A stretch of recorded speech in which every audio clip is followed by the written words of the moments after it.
Hi, physical കെമിസ്ട്രിയിലെ first മൊഡ്യൂളാണ് എടുക്കാൻ പോകുന്നത്. Electro chemistry. അപ്പോൾ ഫിസിക്കൽ കെമിസ്ട്രിയിൽ ഏറ്റവും കൂടുതൽ വെയിറ്റേജ് ഉള്ള ചാപ്റ്ററാണ് ഇത്. 17 മാർക്കാണ് അതിന്റെ വെയിറ്റേജ് പറയപ്പെടുന്നത്.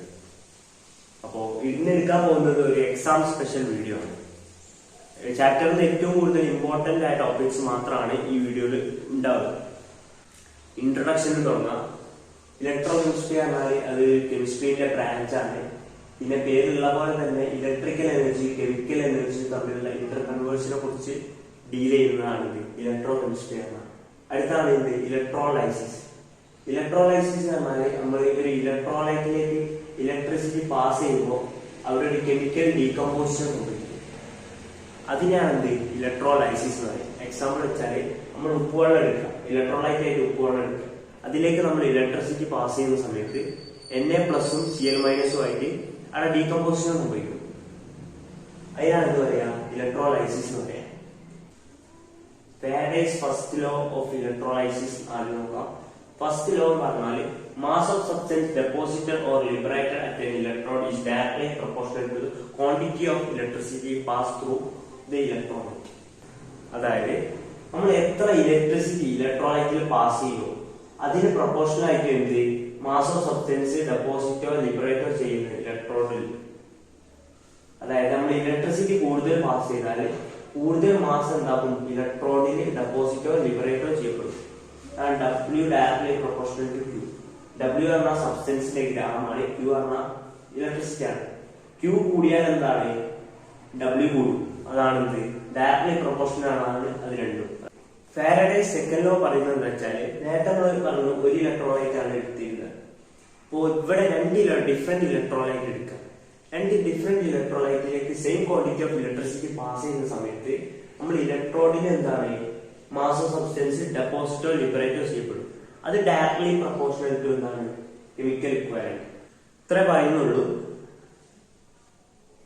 Mass of substance deposited or liberated at the respective electrode are directly proportional to chemical equivalent. Chemical equivalent directly proportional ആയിരിക്കും ഇലക്ട്രോണിന്റെ മുകളിലുള്ള മാസ് ഓഫ് സബ്സ്റ്റൻസ് ലിബറേറ്റോ ഡെപ്പോസിറ്റോ ചെയ്യും. നേരത്തെ നമ്മൾ ഫാരഡേസ് ഫസ്റ്റ് ലോയും സെക്കൻഡ് ലോയും പഠിച്ചു കഴിഞ്ഞു. ഇനി അപ്ലിക്കേഷൻ ഓഫ് ഫാരഡേസ് ലോ ആണ് നോക്കാൻ പോകുന്നത്. ഫാരഡേസ് ലോന്റെ ഫസ്റ്റ് അപ്ലിക്കേഷൻ ആണ് നമുക്ക് ഇക്വാലന്റ് മാസ് അറിയാമെങ്കിൽ നമുക്ക് ഏതൊരു എലമെന്റിന്റെ ഇലക്ട്രോ കെമിക്കൽ ഇക്വാലന്റ് കണ്ടുപിടിക്കാൻ കഴിയും. അതാണ് എന്ത് ഫസ്റ്റ് അപ്ലിക്കേഷനിൽ വരുന്നത്. അടുത്ത അപ്ലിക്കേഷൻ വെച്ചാല് നമുക്കൊരു സൊല്യൂഷനിൽ പാസ് ചെയ്യുന്ന ഇലക്ട്രിസിറ്റിയുടെ ക്വാണ്ടിറ്റിയെ കാൽക്കുലേറ്റ് ചെയ്യാൻ എന്ത് ഹെൽപ്പ് ചെയ്യും ഫാരഡേസ് ലോ ഹെൽപ്പ് ചെയ്യും.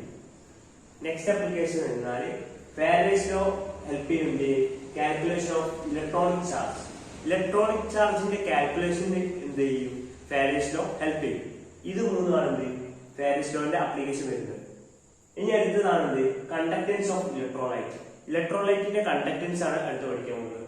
നമുക്കറിയാം രണ്ട് ഇലക്ട്രോലൈറ്റ് ഉണ്ട്. ഏതൊക്കെയാ? സ്ട്രോങ് ഇലക്ട്രോലൈറ്റും ഉണ്ട്, വീക്ക് ഇലക്ട്രോലൈറ്റും ഉണ്ട്. സ്ട്രോങ് ഇലക്ട്രോലൈറ്റ് എന്ന് പറഞ്ഞാല് അത് എന്താണ് electrolyte which is completely ionised in aqueous solution. Aqueous സൊല്യൂഷനിൽ കംപ്ലീറ്റ്ലി അയണൈസ് ആവുന്നതാണ് strong electrolyte. Even at high concentration സമയത്ത് പോലും കംപ്ലീറ്റ്ലി അയണൈസ് ആവുന്നതാണ് സ്ട്രോങ് ഇലക്ട്രോലൈറ്റ്. എക്സാമ്പിൾ നോക്കാം നമുക്ക്. Strong acid like HCl, H2SO4.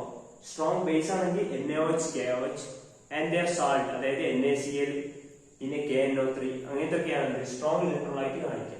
ഇപ്പൊ NaCl എടുക്കുക, അത് കംപ്ലീറ്റ്ലി അയണൈസ് ആവും. വാട്ടർ ആഡ് ചെയ്യുന്ന സമയത്ത് അത് കംപ്ലീറ്റ്ലി അയണൈസ് ആവും. അപ്പൊ അത് സ്ട്രോങ് ഇലക്ട്രോലൈറ്റ് ആണ്. ഇനിയിപ്പോ വാട്ടർ ആഡ് ചെയ്തില്ലായിരിക്കുക, ഹൈ കോൺസെൻട്രേഷൻ സമയത്ത് പോലും അത് അയണൈസ് ആവും. അതുകൊണ്ടാണ് അതിനെ സ്ട്രോങ് ഇലക്ട്രോലൈറ്റ് എന്ന് വിളിക്കാൻ കാരണം. ഇനിയാണ് വീക്ക് ഇലക്ട്രോലൈറ്റ്. വീക്ക് ഇലക്ട്രോലൈറ്റ് എന്തായാലും ഇതിന്റെ ഓപ്പോസിറ്റ് ആയിരിക്കും. An electrolyte which do not completely ionize in aqueous solution even at high concentration. Completely ionise ആവാത്തവയാണ് വീക്ക് ഇലക്ട്രോലൈറ്റ്.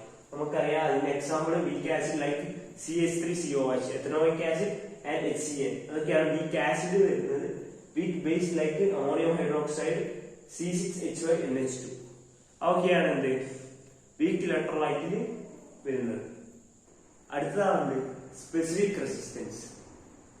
ഒരു കണ്ടക്ടറിന്റെ റെസിസ്റ്റൻസ് പറഞ്ഞാൽ അത് ഡയറക്ട്ലി പ്രൊപ്പോർഷണൽ ടു ലെങ്ത് ആയിരിക്കും, inversely proportional to area of cross section ആയിരിക്കും. അതായത് ഒരു കണ്ടക്ടറിന്റെ ലെങ്ത് കൂടുന്നതിനനുസരിച്ച് റെസിസ്റ്റൻസ് കൂടും. അതിന്റെ ഏരിയ ഓഫ് ക്രോസ് സെക്ഷൻ കൂടുന്നതിനനുസരിച്ച് റെസിസ്റ്റൻസ് കുറയും.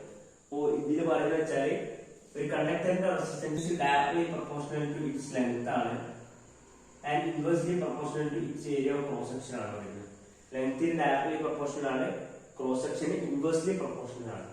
നമുക്ക് ഇതിന് proportionality sign മാറ്റിയാല് R is equal to a constant rho into L by A കിട്ടും.